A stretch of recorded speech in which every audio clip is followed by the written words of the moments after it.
Rapid action battalion প্রতিষ্ঠালগ্ন থেকেই সবসময় বিভিন্ন ধরনের অপরাধী গ্রেপ্তারের ক্ষেত্রে অত্যন্ত অগ্রণী ভূমিকা পালন করে আসছে।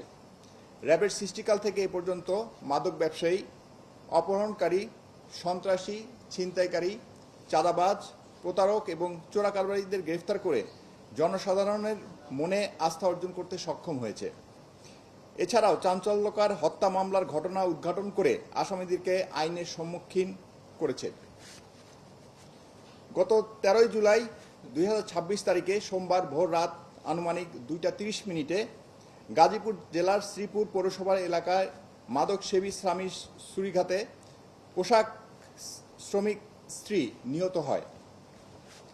নিহত পোশাক শ্রমিক নাসিমা আক্তার নেত্রকোনা জেলার পূর্বধলা থানার বনগ্রামের আব্দুল মান্নানের মেয়ে।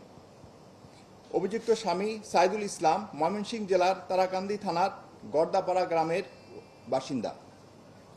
নিহত নাসিমা ও সাইদুল দম্পতির ছেলে ও মেয়েকে নিয়ে শ্রীপুরে ভাড়া বাসায় থাকতেন। ভিকটিম নাসিমা আক্তার স্থানীয় একটি পোশাক কারখানায় চাকরি করতেন। নিহত ভিকটিমের স্বজনরা জানান, নাসিমা আক্তারের স্বামী মাদক সেবন করতেন এবং কাজে কর্মে কোনো আগ্রহ ছিল না। ভিকটিম নাসিমা কাছ থেকে নেশার টাকা নেওয়ার জন্য তাদের মধ্যে প্রায় ঝগড়া লাগত। গত 12 তারিখে রবিবার নিহত নাসিমা পোশাক কারখানা থেকে বেতন পান। ওই দিন রাতেই অভিযুক্ত স্বামী সাইদুল ইসলাম তার স্ত্রীকে 3000 টাকা দিতে বলেন, কিন্তু ভিকটিম তাকে টাকা দিতে অস্বীকৃতি জানায়। এ নিয়ে তাদের মধ্যে ঝগড়া হয়। ঝগড়ার এক পর্যায়ে স্বামী সাইদুল ইসলাম ভিকটিমকে এলোপাথালি ছুরি দিয়ে আঘাত করে।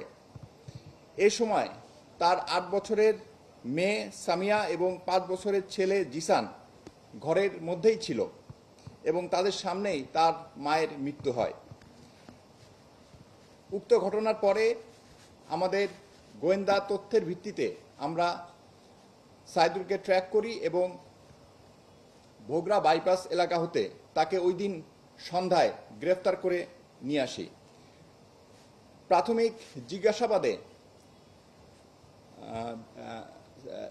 স্বামী সাইদুল ইসলাম তার স্বীকারোক্তি দেয় এবং পরবর্তী গ্রেফতারকৃত আসামিকে জিজ্ঞাসাবাদ ও পরবর্তী আইনগত ব্যবস্থার জন্য আমরা গাজীপুর জেলার শ্রীপুর থানায় হস্তান্তর করি। ধন্যবাদ সবাইকে। মাদক সেবী ছিল, সে নিয়মিত মাদক গ্রহণ করত এবং মাদকের টাকার জন্য সে প্রায়ই তার ওয়াইফের সাথে গন্ডগোল করত এবং গত 12 তারিখে যেটা স্পষ্ট আমরা তাদের থেকে জানতে পারি যে সে বেতন নিয়ে আসে এবং তার হাজবেন্ড সাইদুল ইসলাম জানতো যে তার কাছে টাকা আছে এবং সেখান থেকে সে 3000 টাকা দাবি করে। টাকাটা না দেওয়াতেই তাদের মধ্যে ঝগড়াটা তুমুল পর্যায়ে চলে যায়। তো ওখান থেকেই সে তার কাছে একটা ছুরি ছিল, সেই ছুরি দিয়ে বউকে এলোপাথারি সে ছুরি দিয়ে আঘাত করে এবং যতটুকু ধারণা করা যায় অতিরিক্ত রক্তক্ষরণে ভিকটিম ওখানেই মারা যায়।